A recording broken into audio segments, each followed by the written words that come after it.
Everyone, it is Monday. I think it's June 8th. Anyways, it's Monday. I wanted to follow up from yesterday's video because I did realize that there was a few things where I started talking about subjects and then my mind got sidetracked, which happens a lot, and then I think I forgot to finish some of the main points that I wanted to make on those on those points. But if you guys are anything like me, I'm sure this probably happens to a lot of people out there, where at least how my brain works is there's about a million things going on, and you go down one rabbit hole, it leads to another rabbit hole, and each one of those rabbit holes has other tentacles with about 100 other rabbit holes that you could go down.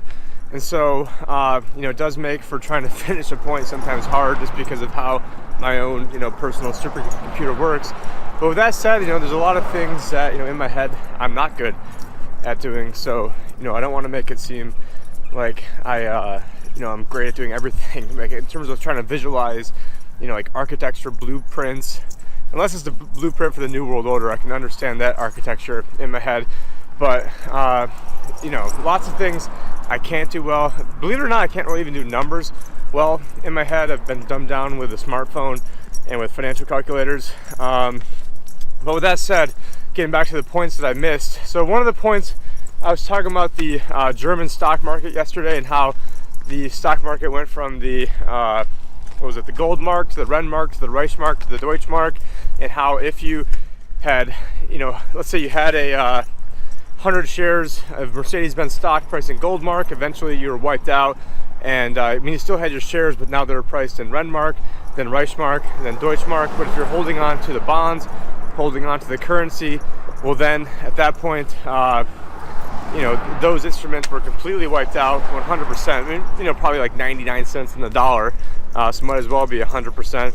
But in terms of their stock market, I didn't look this up, but I think it was something like the German stock market around 1912, 1911, 1910 was probably around like 400, and then it maybe went down to 100, and then it ended up going eventually went hyperbolic, and I want to say it was about 1920 it went to I think it was about 21 million, and then within like a year and a half later it was at 27 million. So investors who try to keep their money safe and put it into their version of cash at the time, their version of bonds at the time, those people that were doing the quote-unquote safe things, those people were absolutely wiped out. And but the people who were invested into stocks, at least they were kind of the least worst off. I am running across a busy road right now, so Yoshi, let's go. All right, here we go. Want to see Jeff and Lucy can run like that and then still not be out of breath. No, I just love Jeff. But what was I? Oh, it's the German stock market. So now the thing is, if you were invested into German stocks back then, it's not like you were some fat cat or things were going great for you, because obviously a lot of bad things were going on in Germany, and also you had like a loaf of bread at that point was going to cost you a bajillion dollars. So maybe, I don't even think the stock portfolio would have kept up with that. But the main point was that if you're sitting in cash, sitting in bonds long term, and this is something that I actually talked about in 2008, that not like I coined it because not a lot of people listen to me, especially back then, but I was calling it going broke safely, just always staying in cash. Now there are times where strategically being in cash could be a good move, especially when the market is at all-time highs off the backs of however many, I've like lost track now, whether it's 30 million or 40 million people unemployed, all this Federal Reserve intervention and money printing. Which sort of brings me to another point that I forgot to make yesterday in regards to the CARES Act, is that there's been this big uptick in unemployment, from the government standpoint, that there's less people unemployed, and that they it was a great jobs number, actually the best jobs number ever. It was huge in May. But part of that is because in order to get the money from the CARES Act, you had to have a certain percentage. I just had some of the notes that I missed here and now they're kind of flopping around in the wind. So I guess I need to modify that for a future video, because I wanted to make sure I did remember at least a couple of the bullet points here of things that I wanted to talk about. But as part of the CARES Act, I believe you cannot have more than 25% of your labor force laid off, and so you had to rehire people. And so if you want to have that money that is going to be given to you in the form of a grant, well, then you're going to have to rehire people. And so, but there's no stipulation, I don't think, where you can't then just let's say 3 months later then just go lay them off again. And so I'm sure companies are just going to be gaming the system as much as they possibly can, and I believe that gaming of the system is probably one of the reasons why we're seeing such quote unquote good numbers coming out, at least in the month of May. Another thing I talked about in yesterday's video was take a look at what you're not being told, take a look at what they aren't talking about in the news. One of the things they aren't talking about in the news is the Department of Justice seeking cooperation from Prince Andrew. And so, isn't it funny, they've got all these big things going down, between Hillary emails, again, not holding my breath on that, Prince Andrew, and now all of a sudden, you get, basically, I want to say World War III kicking off, but you get all this, crazy stuff kicking off in the global monetary system, all the riots, all the protests, everything going on. Now, another thing I saw yesterday too, actually it was this morning, where there was a police chief in Michigan who, I think there's 4 kids. I don't want to say kids. I mean, they're like probably, they're maybe like 25 years old. So, you got 4 young guys who said something to the effect of, just a second, I'm gonna have to fix this thing rattling around here. I think that's better. So you had 4 young kids who said, hey, we're going to be in, I think some part of Michigan, and we want to assert our Second Amendment right, and we're just giving you, a heads up that we're going to be there with rifles to try to protect or deter looters from looting. And, here's one problem I have with that, is the fact that you even have to be in a position where you have to call the police ahead of time to assert your right, because if you have to go ask permission for your right, then it's obviously not a right. Or if you have to go check in, to make sure that your right is going to be a right, then again, it's not a right. And the only reason we have rights is because people are out there exercising them. And that's why I made this shirt 4 years ago saying, "Make America free again." What's great? I mean, what's great is being free. And, aside from just being, a slogan, I think that being free is what makes America great. And that's what we should strive for, is to be free again.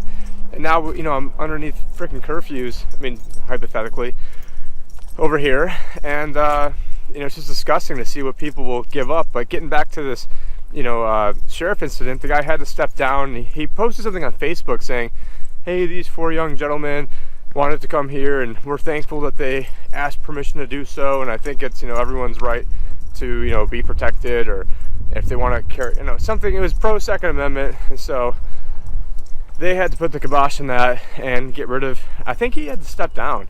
I'm not sure completely off the force. I think it sounded like he was completely off the force. If you guys, want to put that in the comments, be happy to read that.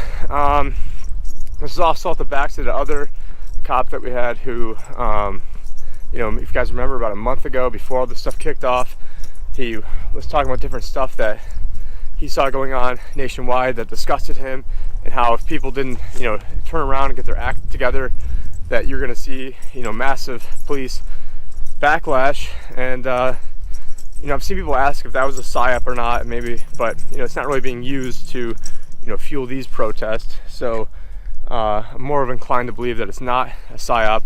And I just want to make sure I didn't forget anything else I had in my notes over here.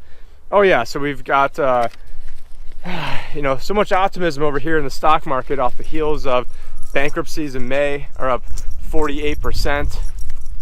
Just another huge number. It's probably just the beginning of this, because we did have things like the CARES Act and PPP and trillions of dollars floating in the system that sort of delayed some of this day of reckoning. But I think you can only delay this day of reckoning for so long, and I think that the time pretty much is upon us now.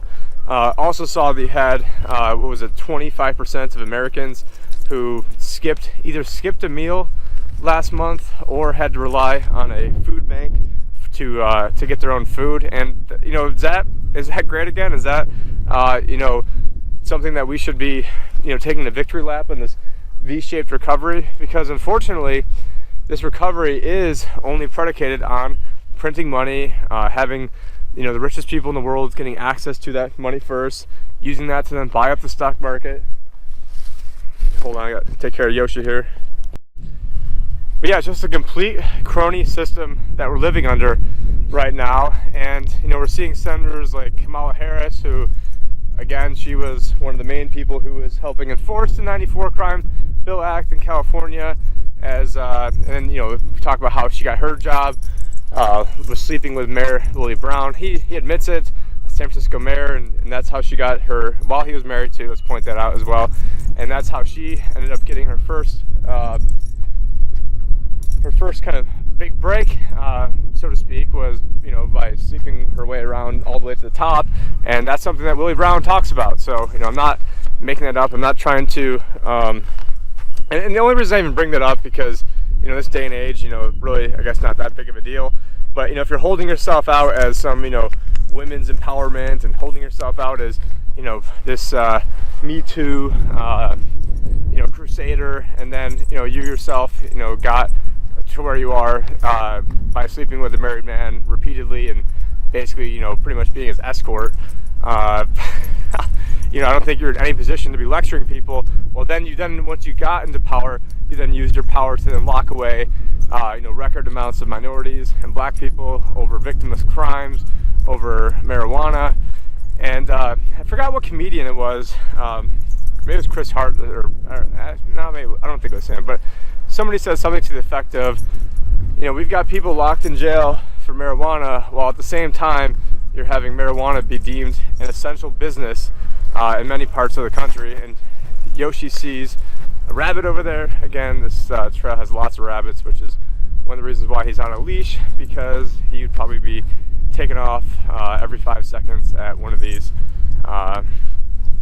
rabbits. Now, as part of, so Kamala Harris is one of the ones who's sponsoring this bill, along with what's her name? The usual suspects. Bernie Sanders, I think Elizabeth Warren is another one. And what they're proposing is $2,000 per person. So if, a married couple would get $4,000 per month, and then you'd have up to 3 children getting $2,000 apiece for each child. So doing the math on that, that's $10,000 per month is the latest proposal coming out of the Senate. And I mean, I don't think anyone would expect that to pass, although I do expect the Democrats to win handily in this upcoming election. It's something I said 40 days into his presidency, after being one of the first people out there saying that I thought Trump was going to win. So at the same people who call me crazy then are the same people who basically don't understand what's going on now. And there's actually are a few different reasons why I think that, although not sure this is the exact point. I'll go back and touch on that point in a little bit, of one of the reasons why I think Trump is in pretty big trouble over here. Now, if you're going to start paying people $10,000 a month to not work, and I believe that actually it's funny that the limit is, I think it starts phasing out at $100,000 a year of income, completely phases out at $120,000 a year of income. And so if you had to work your ass off to make $120,000 a year, or you can be unemployed and make $120,000 a year, which one are you going to choose? I mean, it doesn't take a rocket scientist to figure out that you're not going to work and get $120,000 per year. And then once you've gotten people used to that, not that I think it's going to pass, but that's just a you start with it's part of the art of the deal. You start with a really high number and hope you work your way down. And it's funny that all of these basically make Andrew Yang by comparison sound relatively tame. So it is kind of funny that maybe he was just a man that was about 4 or 5 months ahead of his time, and if it was more protracted primary season, maybe his ideas would have gotten more wings and a little more legs. But if you're making that the new floor, you're completely taking away all the incentivizations for people to get back to work. And one of the guys who does sort of agree with me on the fact that he's not super bullish on this market would be Mohammed El-Arian. I think he's with Allianz, which owns PIMCO. I know him and Bill Gross used to be sort of like the two mainstays over at PIMCO, which at one point was the largest bond fund in the world, their total asset return fund. I'm only listing that because it was the largest in the world at one point when Bill Gross is there. However, that's not the case anymore. But yeah, another thing you're seeing is, people are getting this money and they're paying off debt, which is, a good thing, especially as a financial planner. But when you have an economy that is predicated on getting deeper and deeper and deeper and deeper into debt, it might not be such a great thing, because the only way that you can get yourself, prosperity in a debt-based economy is by getting more and more debt. So that way the owners of the system are the ones who are going to be benefiting from that. And once you start paying down debt, then the entire thing starts to implode on itself. Now, you as an individual, it's good to pay down your debt. Now, I'm not saying that there isn't debt that can't be used for good purposes, and if you know what you're doing, somebody like Donald Trump, somebody like Grant Cardone, there are ways to use debt, like Robert Kiyosaki. But for many people, if you're just going and paying off your own credit card debt, that's a good thing. However, the system is a high-tech slavery system that needs people further into debt. And I'd really recommend you guys watch the Why We're All Slaves to Central Bankers. It's one of my, if you guys go to my channel, it's one of the main, I think, featured videos in one of the playlists. Highly, highly, highly recommend that. It was made in late 2016, and it was more, I'd say it's just as relevant today as it was when I made it. So I'd highly recommend you guys check that out, as I'm doing a little pirouette over here to untangle myself from Yoshi. But yeah, I think that was everything I forgot from yesterday. We've got all-time highs right now going on in the NASDAQ. Insane. But I remember when I first started paying attention to the NASDAQ, was like probably 98. I was probably about 14 years old. I'd come home from school, I'd go in my grandpa's basement and watch actually the Kudlow report with Larry Kudlow at 14 years old. And, it's hard to believe that was, already 20 years ago. But, and so, anyone trying, I know what I was going to get at. So I was going to talk about, maybe we'll go for a little bit longer walk now. I'm sure you don't mind that, Yoshi, do you? You mind longer walk? No, you don't. Luckily, it's not like rip your face off hot right now. It will be later on this week and probably later on today. But yeah, right now it actually feels pretty decent. It's probably only like 90. But so Trump, another reason why I think he's going to lose. So everyone talks about polls and just general, public opinion and what all these nationwide polls think. And this is something I've been talking about for at least 3.5 years, like basically since he got in there. And I had a whole video talking about how the polls are rigged, talking about the different methodologies they use, talking about how they skew things in October 2016, which I'm not sure if it was ever released as a podcast. I know I released it on Facebook. I think it is one of the early podcasts talking about how they rig these polls, but if not, maybe I'll go back and release it. So believe me, I was, patient zero talking about how bullshit all these polls are. I know how they lie with statistics. I've read that book when I took stats. I had a teacher who, was a direct disciple underneath Dr. Gallup, and who was one of the guys who started Harris Research.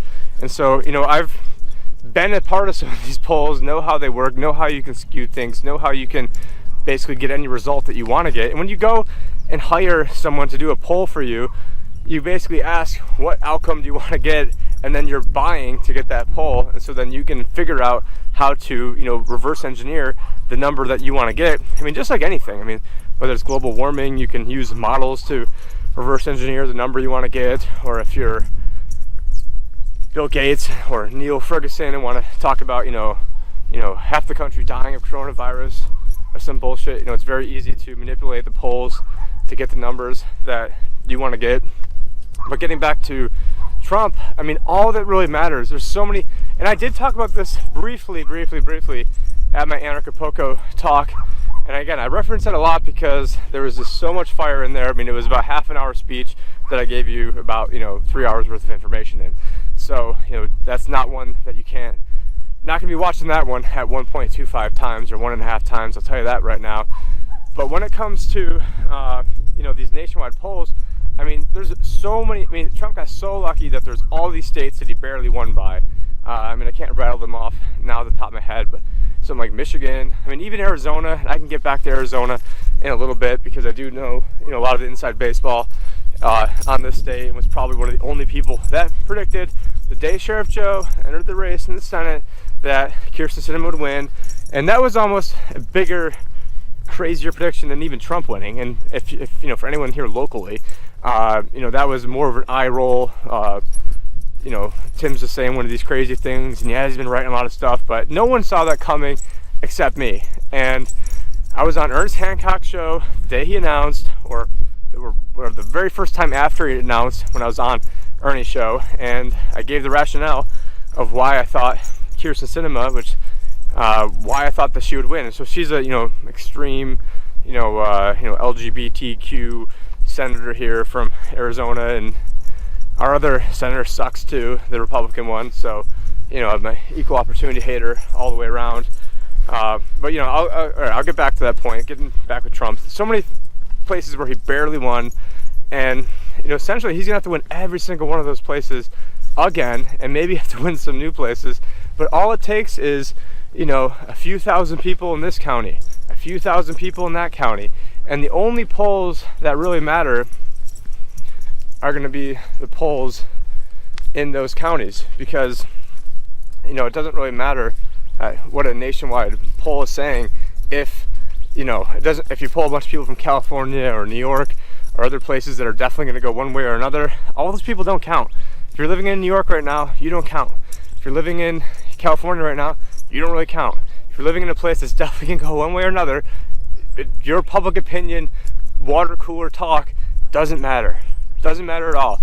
It only matters if a few counties and a few states and a few places are the only places that really have the power to swing this entire thing. And so if you're the deep state, and I've made this point many times, are you going to go and risk a felony to illegally swing an election when Hillary has a 98% chance of winning?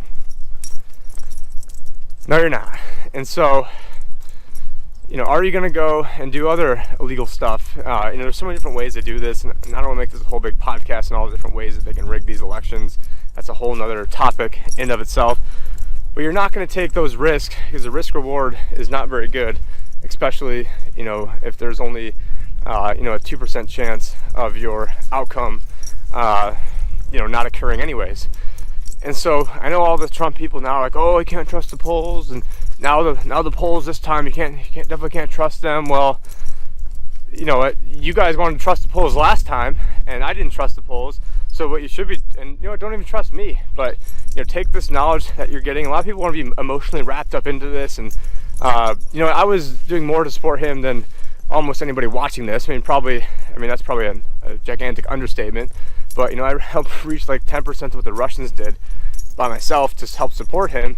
And really all you need to do is piss off just a tiny, tiny, tiny percentage of people, and now all of a sudden, Trump's not going to win again. So, all right, Yoshi, we gotta climb this little hill over here. Let me, hopefully these shoes, okay, enough tread in here to run up that without falling yet. All right, cool. So yeah, I think Trump's in a lot more trouble than people want to, realize. Even Drudge. And what are you doing? Did you step on a little? Oh, I think he's got a little cactus in his foot. So, you doing okay? Let me see. Yoshi, you doing okay? I'm gonna go see if Yoshi's okay right now. I think he might have a little cactus in his foot. But yeah, that was the main point I wanted to talk about today. I guess finishing up with Trump is that it only matters in those few states what's going on. We got to get this boy some water and probably take a little thorn out of his foot that he just got running up the hill. But anyways, take care. Appreciate all the comments. And yeah, I'll be back as soon as I can make another video. Take care, guys. Quick update, we got the thorn. out of his paw. This was just a tiny little one, and he's doing all good now, right, Yoshi? Right. Anyways, make sure to subscribe to the podcast if you're listening to this on YouTube. Also check out the audio, or not the audiobook, it's a free ebook called How It's Rigged, the Economy. You can text Liberty Advisor, one word, to 71441 to have that sent to you. And then make sure to check out the library TV channel that we have as well, which is going to be mirrored. So all of the content from YouTube will now be appearing on library TV. It's just another way to keep in touch. And the website will be updated soon, completely new revamp, remodel, makeover to, you know, have everything all in one place, because we're not going to be able to rely on, you know, Google, Facebook, YouTube, and you know, all these other big tech platforms to get our messages out. But anyways, Yoshi and I are doing fine. We're doing great. He loves being out here walking with his dad. It's again not too hot out right now. So anyways, talk to you guys later, and take care.